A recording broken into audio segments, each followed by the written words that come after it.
What's going on, everybody, and welcome back to the Hangout Spot where you already know it's Real Talk Sports Talk, live from my man cave. It's your boy Johnny, and let's talk boxing because I want to talk about the hot topic, which is Shakur Stevenson. Because ever since his fight Saturday night, there's been a lot of chatter from both the fans and from Shakur about his performance and what people think about it. Saturday night, he was the headliner at the Prudential Center, Newark, New Jersey, his hometown. He was going up against a tough contender, Artem, who was 12-1 coming into the fight with 7 knockouts. In fact, his last performance was a pretty admirable performance against Frank Martin, where he went the distance, gave Frank all that he can handle. But make no mistake about it, as good as Artem was coming into this fight, former Olympian, he was nowhere near Shakur's level as far as ability and talent and skill. So this was supposed to be that fight that Shakur was supposed to get right. Because let's not forget his last performance against Edwin De Los Santos, a fight that many said he ran, myself included. And I usually don't use that word a lot unless it's warranted. That fight, for casuals and hardcore fans, was absolutely boring. In fact, it broke the record for the least amount of punches landed in a championship fight, a 12-round championship fight. So there wasn't much there. I mean, he gutted out a 12-round decision, said that he was fighting with some injuries, said that De Los Santos only got 50% of him, but he still was able to go out there and take care of business, whatever. Either way, we live in a world where it's what have you done for me lately, right? So now this was supposed to be the performance that was supposed to erase that bad memory, that stench of that last fight, because everybody expected Shakur, like I said, to go out there and put up a spectacular performance. Instead, he put up a dominant performance because he won on the scorecards like he usually does. In fact, if a fighter wins every single round or wins 11 out of 12 rounds, I think it's safe to say that it's a pretty dominant performance. We've said that about other fights. We'll keep that same energy here. So it was a dominant performance by Shakur, but not what most people wanted. It wasn't the spectacular performance that we needed, and that's where the criticism is coming in. So in my opinion, and I'm a Shakur fan, but I keep it real, I think some of the criticism was justified, but then I also think a lot of it was not justified, and I'll explain why in a minute. But first and foremost, let's get one thing clear. Regardless of this performance or any other performance in his career, Shakur Stevenson is an elite fighter. And if you don't see that, then I don't know what to tell you. The skill set is phenomenal. His defense, probably the best in boxing. And in my opinion, if he continues down this path, we'll be talking about him after his career is over as one of the best defensive fighters to ever do it. Like Floyd, like Pernell Whitaker, like James Toney, etc. And I also think that Shakur Stevenson is probably going to be more appreciated as a boxer when he's retired and he's gone, because that's what usually happens. Floyd Mayweather, there are a lot of people that hated Floyd Mayweather when he fought because they thought that he was boring. Those same people, myself included, appreciate him a lot more now that he's gone, because what he did in the ring was absolutely special. Same thing, in my opinion, as what Shakur is doing. The problem is we live in a different day and age now. We live in a day and age where fight fans want to be entertained. And the only way to entertain them is through action-packed fights, bloodbaths, phone booth fights, knockouts, stoppages. That's what they want to see. That's what they want to pay for. And in reality, I think it's like that in every sport. I mean, look at it. In baseball, fans are enamored by the home run, right? Look at football. Fans are enamored with higher scoring, which is why the game has changed. They're officiating games differently. They're calling games differently. They're more offensively driven. Same thing with basketball. If you're a hardcore basketball purist from the 80s and 90s, when they actually played defense, you'd say that, again, the NBA is totally different than the game that we see today. They actually played defense. They actually played half-court offense.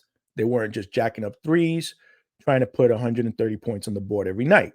So again, this is just the world that we live in. People want to be entertained.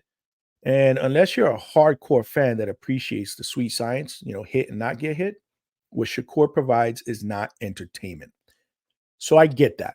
Personally, for me, I'm entertained by that. And it's because I'm a hardcore. And I also temper my expectations based on who's fighting. And I think fans don't do enough of that. And what I mean by that is if you got two guys that are phone booth fighters, let's just take two Mexican guys. You know how they fight. They're always going to produce an action-packed fight. A Mexican against a Puerto Rican, who some people say is the best rivalry or the biggest rivalry in boxing. Why? Action-packed fights. If you go into a fight against two phone booth fighters, two action-packed fighters, and you don't get action, then yes, you're going to be disappointed. Totally disappointed. Shakur fight is totally different. If you're going into a Shakur fight thinking that you're going to see a stoppage or a knockout, then that's your own fault if you're disappointed. Because I didn't go into that fight thinking I was going to see one. I wanted one, but reality was I expected a dominant boxing lesson, which is what Shakur provided. People didn't want him to run in this fight. I didn't want him to run in this fight. He didn't run. Let's give him credit for that. If you're going to dog him for running the last fight, give him credit for this fight. He didn't run. He fought this fight pretty much in the pocket. In fact, there were spurts in this fight where he was walking Artem down. He was hitting in the pocket and he wasn't getting hit. Still showing you why he's one of the best defensive fighters in the world. So I give him credit for that. So in essence, I thought it was an entertaining fight. It was a boxing lesson. But casuals, I can see why they would call it boring. I get it. I totally get that. And that is his fault because he did have a guy in front of him that he could have potentially stopped. He just didn't let his hands go. He didn't put his foot on the gas. His coach, his grandfather, Wally Moses, was begging him to let his hands go because he knew he could get a stoppage. In fact, Shakur multiple times in the corner was telling everybody he was going to get a stoppage, yet he didn't press for one. That's his fault. That's where you got to take the criticism on the chin and do differently next time when you got an opponent that you could potentially take out. Because again, Artem was a tough guy. He was. But he was outclassed. And if Shakur would have just let his hands go, I guarantee at some point late in that fight, the referee would have stepped in and said enough is enough. I wasn't expecting that one punch knockout because Shakur doesn't possess that one punch power. But in a cumulative of shots, absolutely. You got referees, that'll stop a fight in the blink of an eye because a guy just throws 6, 7 punches, whether they land or not, and the other guy isn't swinging back. Done. Fight over. He could have done that. So for that reason alone, yes, that criticism is justified. But in all due respect, that's not the type of fighter he is either. The problem with Shakur is he's such a good defensive fighter, defensive-minded first, that I think that's a detriment to his offense because his muscle memory is almost like, I'm not going to take unnecessary risks, especially when I'm winning a fight fairly easy, especially since I'm outclassing this guy. Even when the opportunities are there, I think muscle memory just pulls him back from doing that. I seriously think that. I mean, think about it. I mean, this is the type of style that he's fought ever since he's been fighting as an amateur in the Olympics.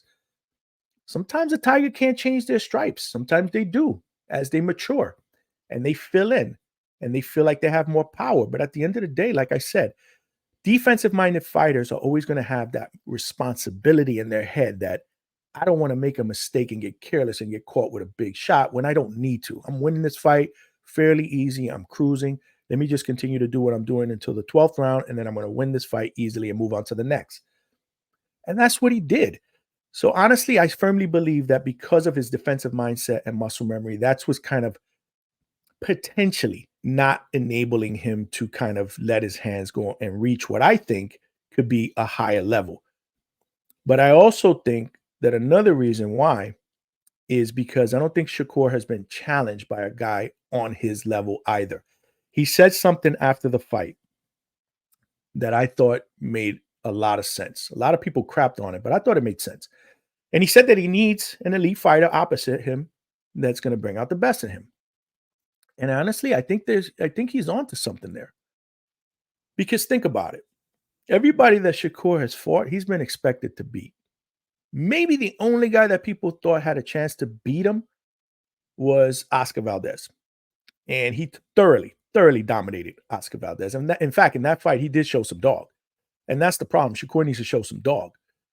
Either way, if you look at the elite fighters, past and present, regardless of who they were, those guys are elite because usually they put up elite performances against other elite guys or great fighters opposite them. You can't be elite if you continue to put up great performances against C-level fighters. So when they challenge themselves against the best, that's when they look the best. And reality is, Shakur has not really faced anybody at his own level, at his elite level. Think about it. If people want to say Usyk is elite, which he is, look at the guys who he's beat. Elite guys, Tyson Fury, Anthony Joshua, cleaned out the cruiserweight division. Now he's an undisputed champion, or was before one of his belts got relinquished. Bam Rodriguez, most recently. Who did he beat, though? He's beat some great fighters, including his last fight against a future Hall of Famer in Gallo Estrada. In a way, it's just from another planet. But look at what he's done to his opponents, top opponents, because he's also dominated multiple weight classes. I mean, and the list goes on and on. Shakur has not had that luxury, but it's not totally his fault. A lot of people may say Shakur is mouthy, and I get that. He talks a lot, talks a big game, talks a lot on Twitter, as evident this past weekend, or actually these past few years. But make no mistake about it, give him credit that he's been calling out the big guys for years now. For years. He's been calling out Lomachenko for a few years. He's been calling out Devin Haney. In fact, after Haney's fight, I believe against Lomachenko, he went into the ring to try to lobby for a fight against Devin. What happened? Devin left the ring fast. Later on, relinquished the 135-pound belt, moved up to 140. No fight with Shakur. He's been calling out Tank for 2 years. And we'll get back to Tank in a second. He's been calling out Tank for 2 years. The crazy part about it is all of these guys that I just mentioned that he's calling out, none of them have called him out, not even once. And if they have, I haven't seen it. There's a reason why, and this is something that Tim Bradley said. I can't believe I'm quoting something that Tim Bradley said because I hate Tim Bradley on TV. But this makes sense. He said there's a reason why all your favorite fighters don't want to fight Shakur because of what they're seeing in that ring today. Because at the end of the day, this is all about hitting and not getting hit. That's why those guys are not calling out Shakur. So him not fighting elite guys is not realistically his fault. Now, he did mention in his post-fight press conference that he feels, or actually, I'm sorry, before the fight, he was interviewed by Mark Kriegel, that he feels like it's Top Rank's fault that he hasn't gotten the big fights in the last couple of years because supposedly he didn't sign an extension when they wanted him to sign one. Well, guess what, Shakur? You can't blame Top Rank anymore. This was actually his last fight under contract with Top Rank. So now he has the ability to play the field and either sign with another promotional company to get better fights or maybe be a free agent and sign one-fight deals. Devin Haney did it to try to get some titles. Maybe he started a trend that Shakur could potentially follow in. But at the end of the day now, there's no excuse. You can't blame Top Rank. This is now up to you to try to make those big fights happen. Force yourself. Force those guys to want to fight you. Reality is a lot of people are saying that maybe it would be a good idea for him to sign with Floyd Mayweather. Mayweather Promotions. Why not? Their styles are similar. He could probably get him a fight with Tank. I mean, I'm just saying, that's just one piece of advice. Another one I would have is I would seriously consider possibly either signing with Golden Boy or doing business, from a fight-to-fight basis with Golden Boy. Not realistically PBC, not Mayweather Promotions, and really not Matchroom either. I think Golden Boy would be the best fit for him. And hear me out. Floyd Mayweather, make no mistake about it, richest fighter in boxing history, but he made a large portion of that cash doing business with who? Oscar De La Hoya, while Oscar De La Hoya and Richard Schaefer were his promotion company. They made each other a lot of money. A lot of big fights for Floyd under Golden Boy Promotions. Think about that. Canelo Alvarez. Canelo Alvarez is the cash cow, right? He's the face of boxing today. But make no mistake about it, Golden Boy built him up to be the star that he is today.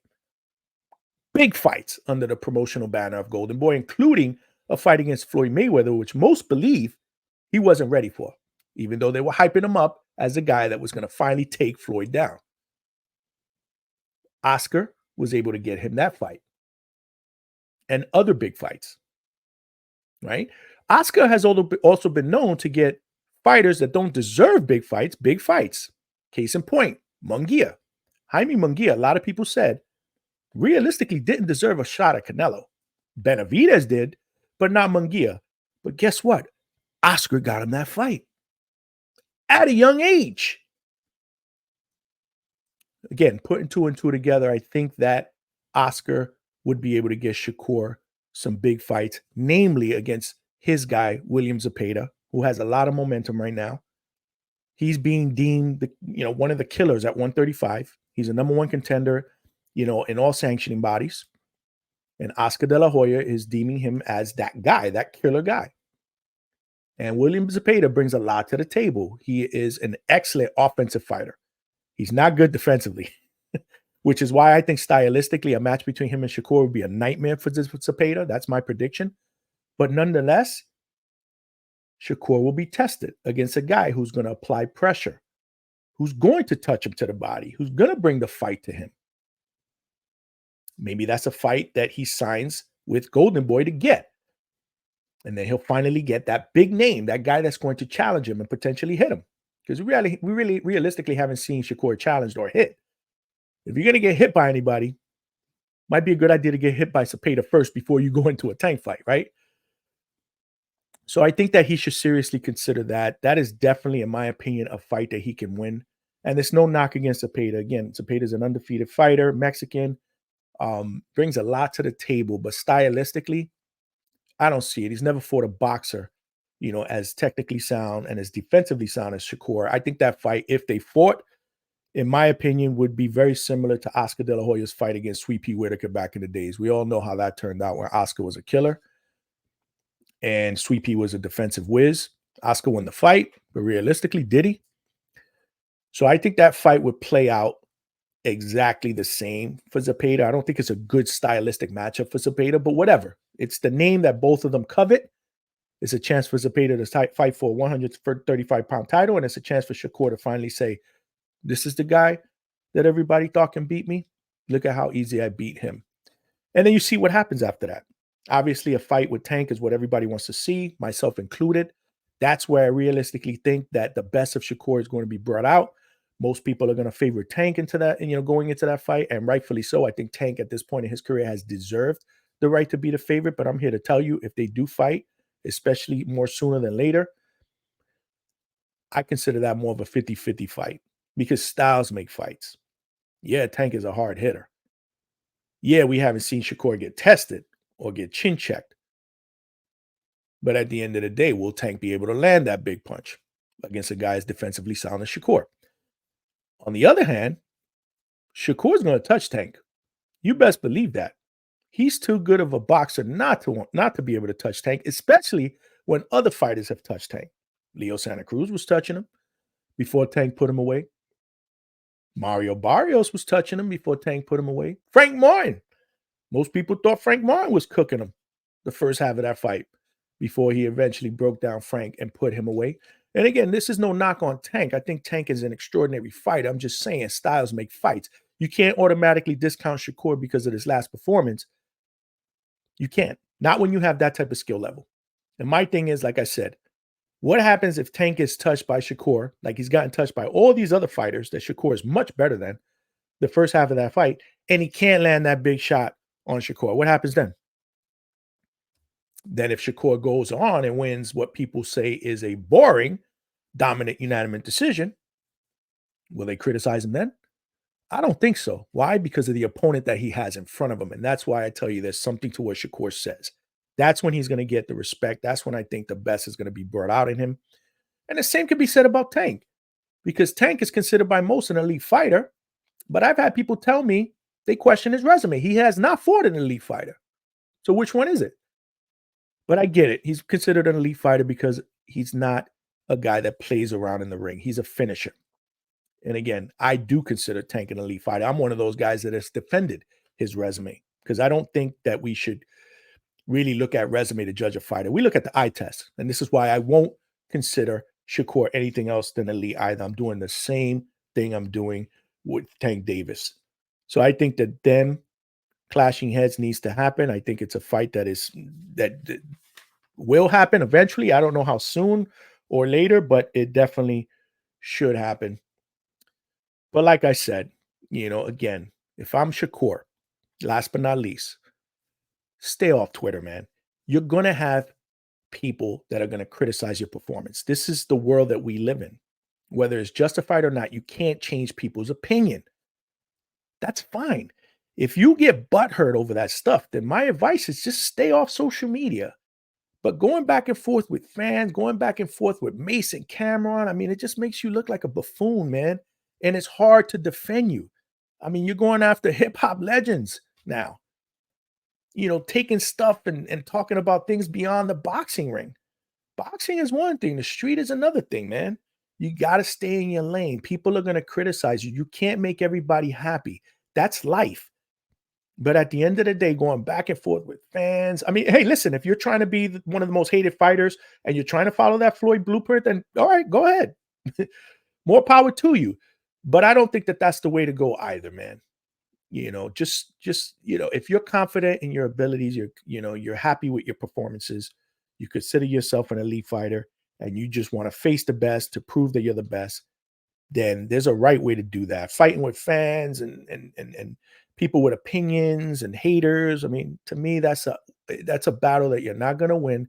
You got to be better than that. But anyhow, let me know your thoughts in the comment section. Let me know what you think about Shakur's future. Not necessarily, this past weekend, but what do you think about his future, especially now that he's a free agent? Who do you think he should sign with and who he should potentially fight, even if he doesn't get a Tank fight? And as always, don't know what you're waiting for. You know the deal. Make sure you hit that like button and pound on that subscribe button and come along for the ride and support your boy. A lot of cool content in the future that you don't want to miss. We're going to be doing some live shows soon too. So make sure you subscribe and you're along for the ride. But as always, I appreciate you listening. Appreciate your support. This is your boy Johnny signing out from the Hangout Spot, and I'll talk to everybody soon.